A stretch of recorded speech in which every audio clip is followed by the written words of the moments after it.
बिस्मिल्लाहिर्रहमानिर्रहीम, अस्सलाम वालेकुम। गवर्नमेंट ऑफ पंजाब के ऑफिशियल यूट्यूब चैनल पे मैं आपकी खिदमत में हाज़िर हूँ। और आज जब हम आपसे बात कर रहे हैं तो पिछले हफ्ते में बहुत कुछ हो गया और बड़े बड़े फ़ैसले आ गए, बड़ी बड़ी चीज़ें हो गई, जिसके ऊपर इंशाअल्लाह ताला मैं अगले जो है वो फ़ेज़ में बात करूँगी, अगले उसमें। लेकिन अभी आज मंगल है और आज मंगल का सर्कस जो है वो लगना है अडयाला के बाहर। अब मुझे नहीं पता कि आज सर्कस की क्या वो होगी, लेकिन अभी ताज़ा ताज़ा खबर आई है कि इनका जो लीडर है वो चोर निकला है, बीवी समेत। अच्छा, पहले होता था कि आप ना वो किसी को बुलाते थे शादी के ऊपर बाल बच्चों समेत, बीवी बच्चों समेत, या बाकी कहा जाता था कि जी आप बाल बच्चों समेत, बीवी बच्चों समेत, एक रिस्पेक्टेबल तरीके से बात। अब यहाँ ये हो रहा है कि बमा अहलो याल चोर साबित हुए। और जो अजीबो गरीब बात यह है कि 108 तोहफ़ों में से मौसूफ़ ने 58 तोहफ़े, कितने 58, आधे से ज़्यादा तोहफ़े उसने डिक्लेयर ही नहीं किए, तोशाखाना में जमा ही नहीं कराए। जो दूसरों को चोर डाकू कहता थकता नहीं था, उसके ख़ुद का आलम यह है कि जो भी चीज़ मिली उसको, वैसे उसको तो लोगों के घरों से भी चीज़ें उठा के भागने की आदत है, वो आपको पता ही है। तो आप गलत साइड पे ना जाइएगा, मैंने चीज़ों की बात की है। तो वो अब वो उनको 17 साल जो है वो जेल की चक्की पीसनी है।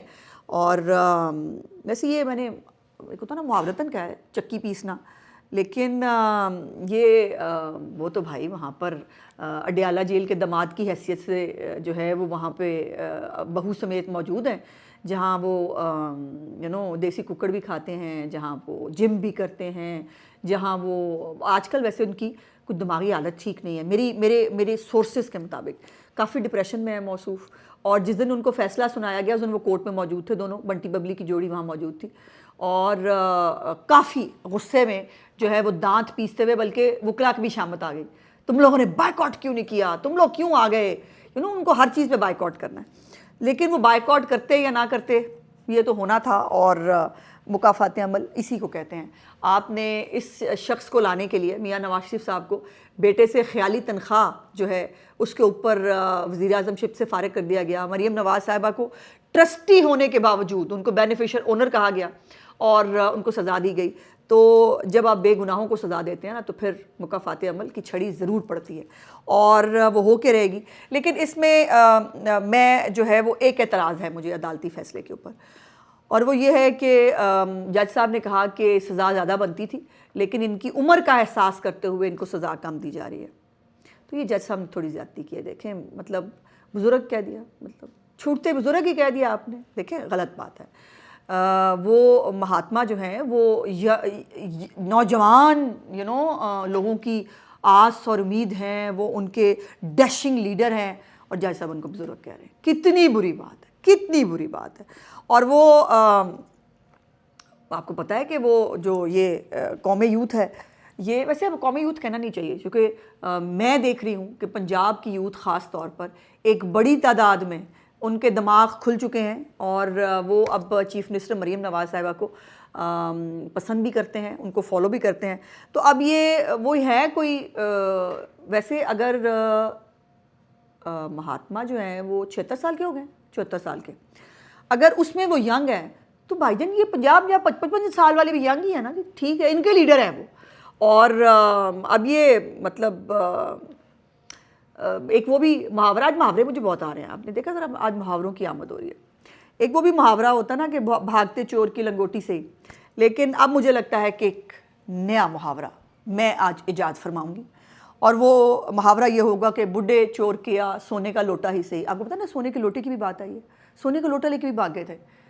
मतलब कुछ बात आई थी जेन में, बट मैंने नहीं कहनी। फिर वो मुझे सब लोग कहते हैं कि आप बहुत सख्त बातें करती हैं, हालांकि मैं देखे मैं इतने प्यार से इतनी अच्छी अच्छी बातें कर रही हूँ, तो मैं सख्त बात तो करती नहीं हूँ, हमें पता नहीं इनको सख्त क्यों लगती है। तो मैंने नहीं कहा, मैंने जो कहना था मैंने नहीं कहा। लेकिन लोटे का और इनका चोली दामन का साथ है।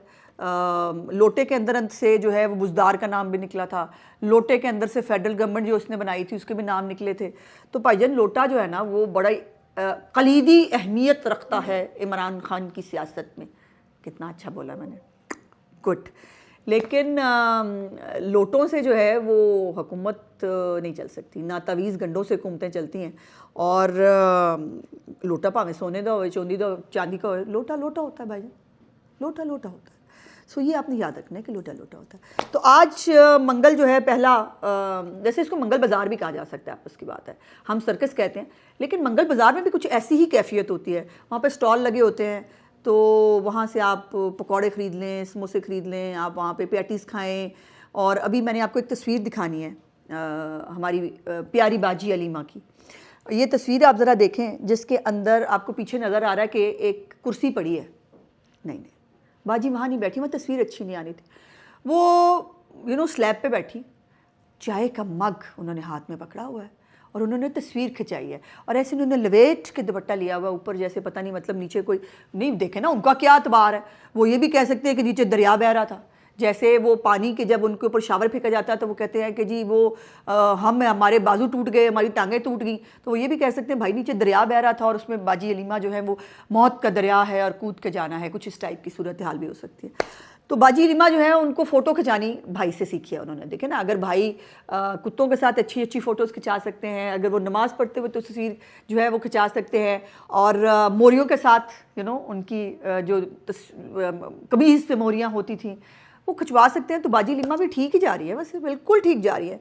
एक आपने जो सुनी हो, फैसल करीम कुंडी साहब जो गवर्नर खैबर पख्तूनख्वा हैं, उनका एक स्टेटमेंट आया कल कि मरीम नवाज़ साहब से हम रिक्वेस्ट करेंगे कि इसको जो है वो किसी और जेल में शिफ्ट कर दें, क्योंकि हमारे लोग यहाँ से शॉपिंग करने इस्लामाबाद जाते हैं, वहाँ पर वो जो है 2 कतरे खून निकाल के वो शहीदों में नाम करा लेते हैं, और ये होता है। अब देखें ना कितनी गलत बात है, जो 30-35 लोग आते ही हैं, मतलब उनको भी डिस्क्रेडिट कर दिया कुंडी साहब ने। लेकिन गल वैसे उन्होंने सही किया है, गलत नहीं की। लेकिन बाजी अलीमा जिस काम लगी हुई है ना, मुझे लगता है कि वो करके रहेंगी। और फिर ये है कि ये भी था कि जी जो सीनियर सियासतदान है महमूद खान अचकज़ई, जिनके लिए जो बहुत यकीनन एक सीनियर सियासतदान है हमारे मुल्क के, और ये शख्स उनको दुपट्टा ले लेके उनके बारे में उनकी तौहीन किया करता था, कंटेनर पर खड़े होकर उनके बारे में क्या अल्फाज इस्तेमाल किया करता था। और वही जो है वही सलूक ये फजल रहमान साहब के साथ भी करता था, मौलाना साहब के साथ। उनको कौन सा जलसा है जिसमें डीजल डीजल के नारे नहीं लगाए, और हमेशा तज़हीक अमेज़ अंदाज में, सिर्फ इसने नहीं उसकी पूरी पार्टी जो है वो, चूँकि बदतमीज़ी उनके जो है वो सियासी ख़मीर में है ना, तो वो बदतमीज़ी से तो बाज आ नहीं सकते। लेकिन अचकज़ई साहब जो हैं, एक तरफ उनको कहा कि जो इनको मैंडेट है वो जो फ़ैसला करे वो हमें कबूल होगा, वो जो है वो माफ़ी मांग रहे हैं, वो कह रहे हैं कि आगे बढ़ते हैं, माफ़ी दे दें एक दूसरे को और आगे चलते हैं। लेकिन बाजी अलीमा ने फिर इसमें जो है वो कूद गई और उन्होंने कहा कि जो जो माफ़ी की बात मुफाहमत की कर रहा है वो इमरान खान का दुश्मन है। तो अचकज़ई साहब जो है वो अपना फ़ैसला कर लें कि वो इमरान खान के दुश्मन है। मुझे वैसे अफसोस होता है, यकीन माने महमूद खान अचकज़ई साहब के स्टेटस का बंदा, उसका वैसे ही इमरान खान के साथ बैठना एक तौहीन थी। लेकिन चले बैठ गए, वो तहफ़्फ़ुज़ आईने मूवमेंट पता नहीं वो जो भी है, पता नहीं उसने वो बेचारे की भी क्या ही वो है। वो जहाँ पर वो कहते हैं ना कि ख़वातीन जो है वो जब उनको एक सियासत की, ख़ास तौर पे घरेलू ख़वातीन, घरेलू गैर सियासी, उनको जब ये लाइमलाइट मिल रही हो, उनको एक उनका डेवलप हो रहा हो ऑरा, और अब तो मतलब एक डिवीजन नज़र आ गई है आपको। अलीमा बाजी इधर है और बाकी सब लोग इधर हैं, और जो मुफाहमत की बात करेगा, बाय द वे अब आज वज़ीर आज़म पाकिस्तान मियां मोहम्मद शहबाज शरीफ साहब ने भी आज दोबारा जो है उन्होंने कहा कि अगर ये मुज़ाकरात में संजीदा हैं तो हम भी हालें, फिर अंदर से फसाद का मकाम आएगा और वो कहेगा कि नहीं। देखिए हमेशा ना हर पाकिस्तानी कहता है पाकिस्तान और मैं, ये हर पाकिस्तानी की एक वो होती है। इस इंसान की जो फ़िलॉसफ़ी है वो ये है पाकिस्तान या मैं। तो या तो ये होगा तो पाकिस्तान खुदा न खास्ता फिर नहीं रहना चाहिए, अगर ये नहीं है तो, और अगर है तो फिर पाकिस्तान को कायम रहना चाहिए। ये है फ़िलॉसफ़ी इसकी भी और इसके लोगों की भी। सो ये अचकज़ई साहब जो हैं उन्होंने भी कहा कि जी अपोजिशन की ख़वातीन की इज़्ज़त का ख्याल करना चाहिए और गालक बरोज से एतराज़ करना चाहिए। किसको समझा रहे हैं अचकज़ई साहब, आप किसको समझा रहे हैं? ये वो लोग हैं जिनकी घुट्टी में बदतमीज़ी लिखी है, जिन्होंने सारी ज़िंदगी सिर्फ औरतों की करैक्टर असैसिनेशन की है, जिन्होंने कलसूम नवाज़ को मरते हुए उनके डाइंग बेड के ऊपर, डेथ बेड के ऊपर जो है वो उनको स्पेयर नहीं किया था, उनके अस्पताल में घुस गए थे, उनके उनके घर के दरवाज़ों को ठुड्डे मार रहे थे। तो और जिन्होंने इतना इतना गंदा ट्रेंड चीफ मिनिस्टर जो उस वक्त तो खैर वो नहीं थी, मरीम नवाज़ के बारे में किया हुआ है, उनको जो है वो आप समझा रहे हैं कि और आप कह रहे हैं कि एक दूसरे की इज़्ज़त करनी चाहिए। हमने तो बहुत इज़्ज़त करने की कोशिश की, बट वो कहते हैं ना कि फिर मुहावरा, लातों के भूत बातों से नहीं मानते। अभी भी हमने सॉफ्टी रखी है, अभी हमने वड्डा वाला बूट नहीं चलाया, अभी भी हम जो है हम सॉफ्ट रहने की कोशिश करते हैं इनके साथ। और मौलाना साहब बाय द वे नहीं गए कॉन्फ्रेंस के अंदर, अच्छा ही किया नहीं गए, क्योंकि इस आदमी ने किसी के पल्ले कुछ नहीं रहने देना। जैसे अचकज़ई साहब को अलीमा बाजी जो कुछ नहीं है, बाय द वे मरवत साहब ने कहा है, नहीं फवाद चौधरी ने शायद, कि अलीमा बाजी जो है वो टेक ओवर कर चुकी हैं, सिर्फ जैसे मसीत में ऐलान नहीं होता जनाजे का, बस उसका ऐलान बाकी है। तो देखें कि क्या होता है। और फवाद ने ये भी कहा, जो बात एक फैक्चुअली करेक्ट है, जो मैं भी आपको अपनी पार्टी की तरफ से बताना चाहती हूँ, कि 2022 में जो है वो इलेक्शंस की डेट तय हो गई थी। फवाद चौधरी और शाह महमूद कुरैशी थे पीटीआई की साइड से, और इधर से जो है वो इसहाक डार साहब थे, और 2-3 और अकाबरीन थे हमारे। और 2022 में जनरल इलेक्शन की जो है वो डेट मुत्तफ़िका तौर पर जो है वो तय कर ली गई थी, लेकिन इमरान खान ने उसको वीटो कर दिया। और चूँकि उसका मकसद कतई तौर पर ना सियासत है, ना सियासी तरीके से इक़्तिदार लेना है, उसका मकसद मुल्क में अनारकी, फसाद और जो डिस्ट्रक्शन है, वो है मशहूर ज़माना कौम फसाद के लिए गीला तीतर साहब। और उन्होंने जो है वो उनका एक क्लिप मैं आपको ज़रूर दिखाना चाहती हूँ, ज़रा पहले क्लिप देख लें। 15 दिसंबर से पहले इमरान खान साहब को रिहा कर दिया जाएगा, जैसी गारंटी चाहिए आप ले लें। इमरान खान साहब को तोशाखाना 2 के केस में भी सजा सुना दी गई है। जज साहब का जो फैसला है ये टोटल 59 सफात पर मुश्तमिल है और 32 इसके पैराग्राफ हैं।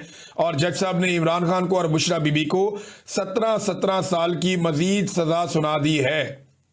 ये देख लीजिए जी आपने क्लिप, उसमें उन्होंने जो है वो बड़ी एक, अच्छा वैसे पक्का मुंह बना के झूठ बोलना भी एक आर्ट होता है, हर एक के बस की बात नहीं है, मैं आपको बता दूं, लेकिन ये आर्ट इन पे ख़त्म है। ये 4-5 हैं, इन पे ख़त्म है ये आर्ट, जो कई तारीखें दे चुके हैं बाहर निकलने की। मैं राना अजीम साहब की तो बात ही नहीं कर रही, वो तो मैं वैसे ही है फ़न के लिए देखती हूँ, वो तो मज़ा आता है मुझे बहुत। आप लोग मजाक उड़ाते हैं, मुझे बहुत मज़ा आता है राना अजीम साहब के व्लॉग्स देख के।